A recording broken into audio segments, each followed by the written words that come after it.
If you're tired of the standard business and marketing fundamentals, frameworks, and funnels, you need a little mischief.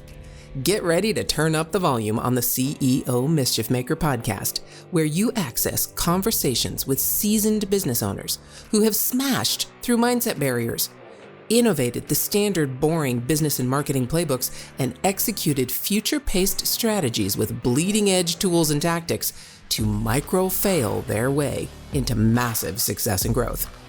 We are Mindset Impact Strategic Catalysts helping innovative entrepreneurs focus.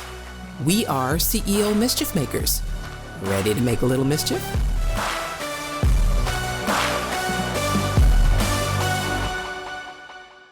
Welcome back to the conversation, my friends, CEO Mischief Makers.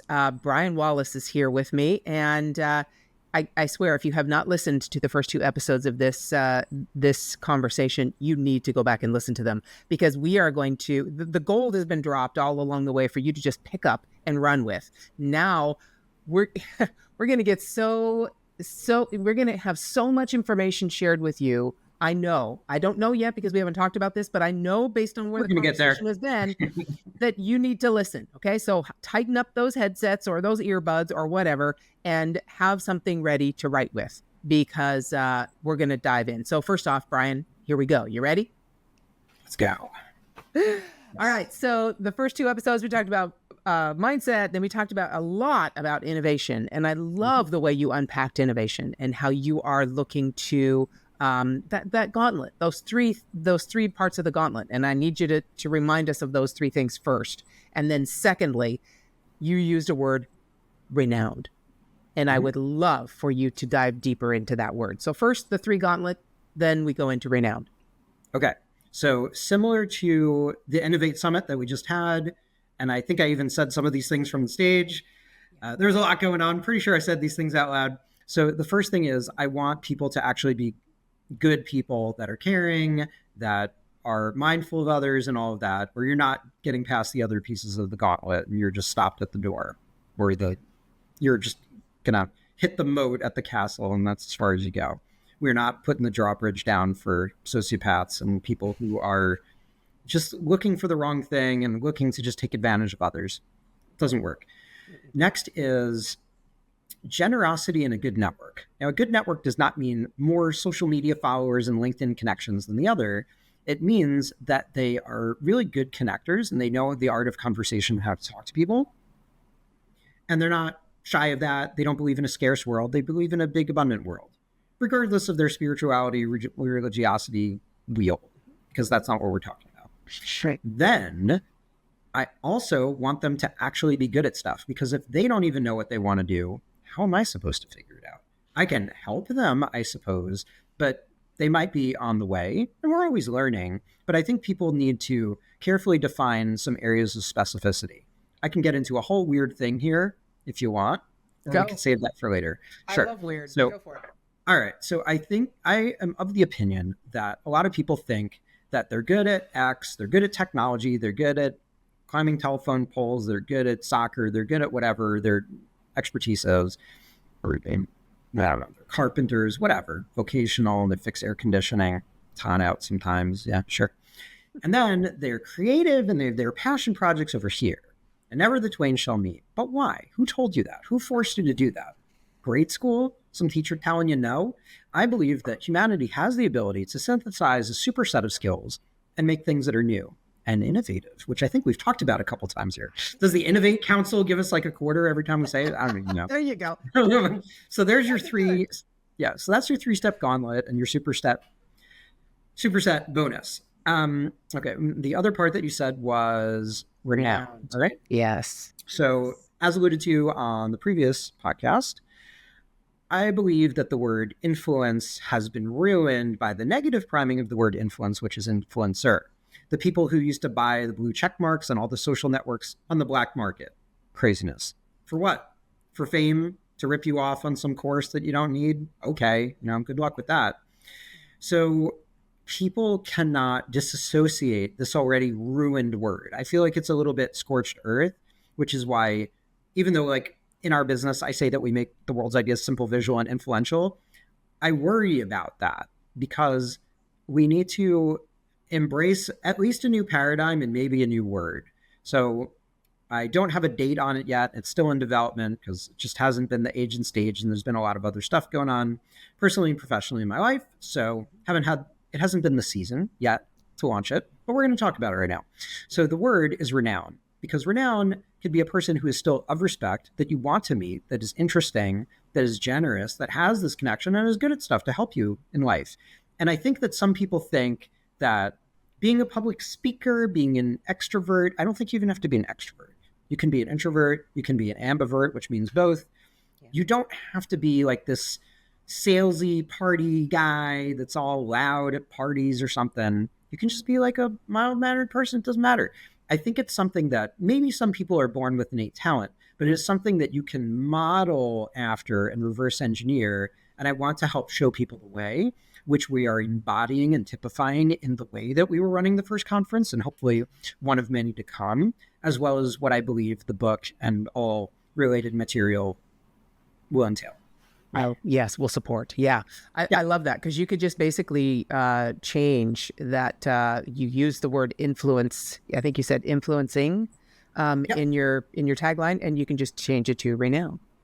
Exactly. And you need to use your influence to empower others.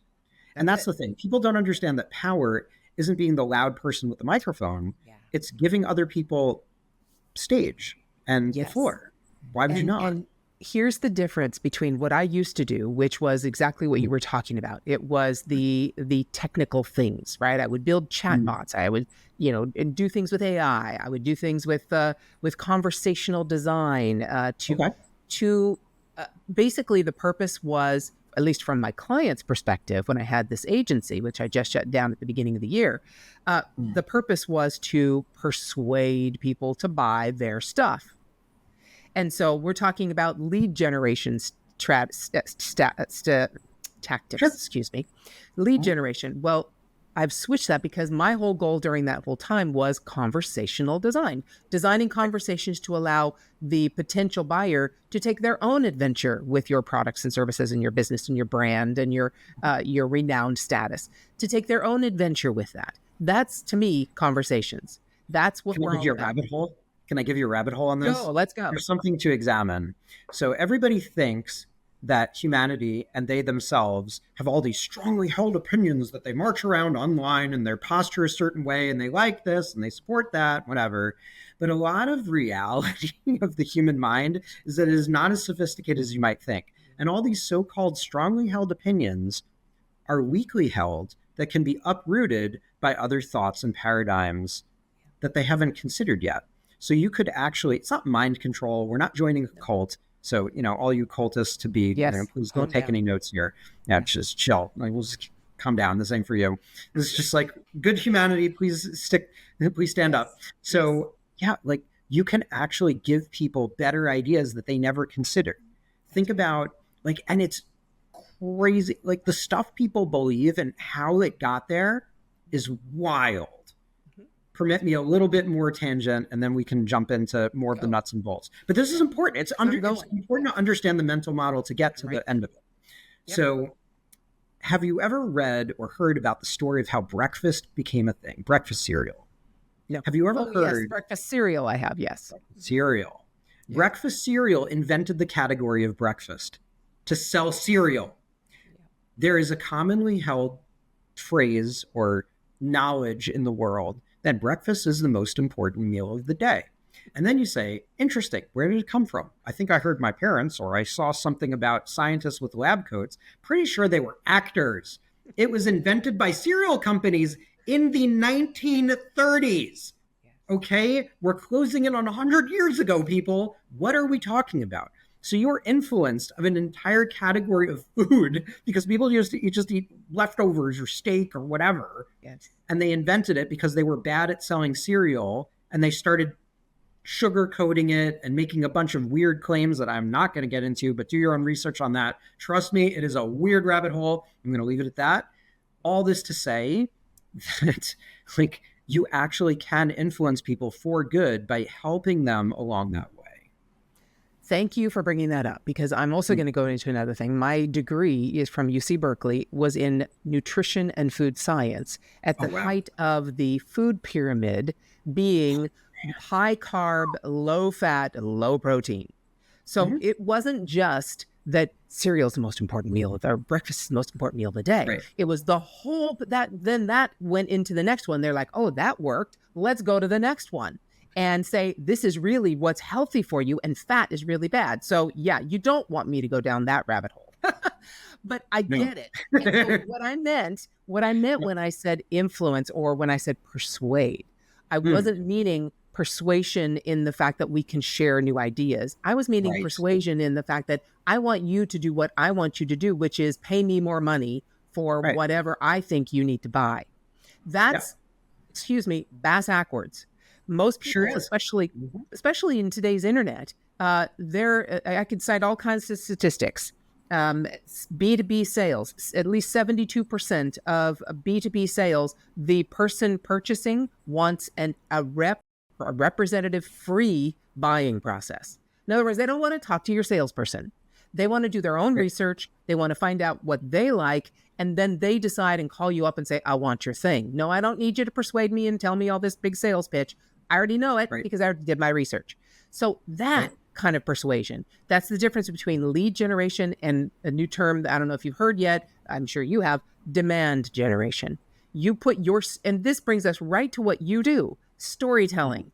You tell Right. stories about what companies do, and then let the potential buyer understand what they do through that story. So is that true? First off, is that true? Absolutely. Yes. And yeah, So I mean, now, we're capitalists here, right? Like, we still want to make money, of but I think course, something that gets lost in the noise of silly thoughts all over the internet is that people want to do business with people that they know, like, and trust. They don't want to talk to a chat bot that has like one of those like fake Facebook silhouettes, or I don't want to talk to a logo. Like, okay, Wendy's is funny on Twitter, but I usually don't want to talk to a brand. I want to know who's behind the brand and what do they want to say. that's right.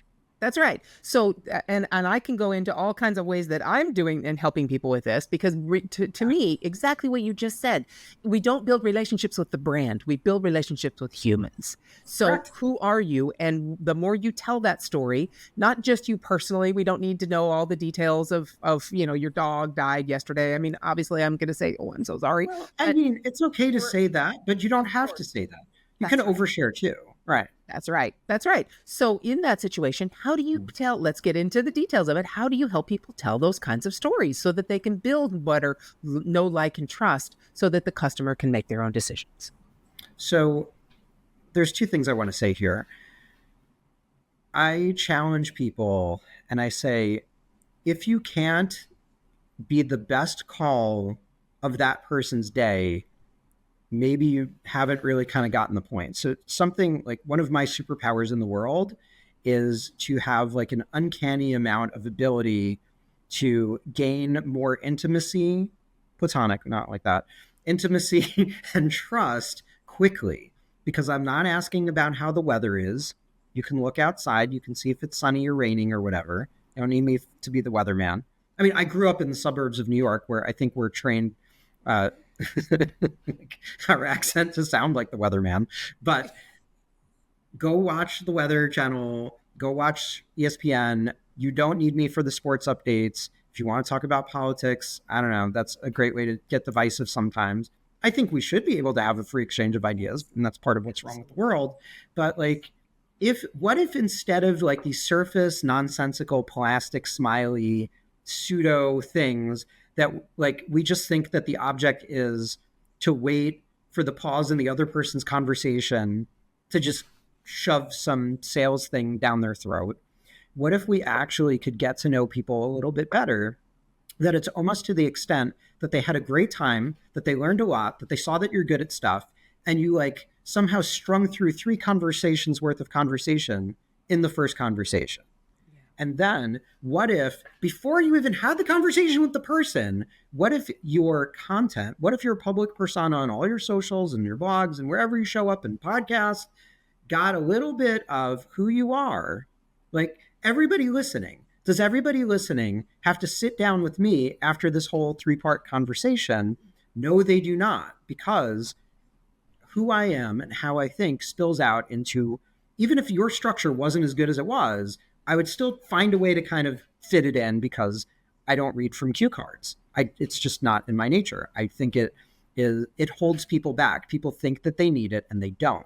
So what if the best conversation that you had was from somebody like that, and then you typified that, internalized it, and brought that out to the world? And before you had that conversation, again, very important, if your content did that, you didn't need all these slick AI lead gen tools. I'm not a Luddite. Like, we are on the computer here, and we're on the internet, we're not in the same place. But what if your content primed the pump for people to have conversations with you like that you already had part of the conversation in before you even talk to each other? And then by the time you dive in, how many people read my LinkedIn profile and listen to podcasts on it and click on things and they're like, wow, I listened to your story, it's so powerful. I'm like, wow, yeah, that's really neat. Like, you've gone far enough in the rabbit hole, or as the salespeople would say, the buyer's journey. See, we're still doing it. We're still making sales, but guess what? We're also making friends, because guess what? Like, I can go to different cities throughout the world and throw an event, or I could go to a place for lunch or coffee and like have multiple meetings one after the other. Why can't other people do that? Am I above average at it? I guess, but I also have had a lot of practice at it, and everyone can do this. I just love it. I promise you, everyone listening, we will have another conversation. Because the main reason I say that, though, is because so much of our world right now is follow this formula. I'm a guru. Right. I've done this. I've made billions and gazillions and whatever I've made and had these leads and that lead. Follow my formula and you can too. So much of the influencers are doing that. Whereas if we enable people, if we open people up and say, you know what? Yeah, you might want to do things this way. Yes, you might want to tell your stories in an infographic, but it's your story. It's not my formulaic story. It's yours.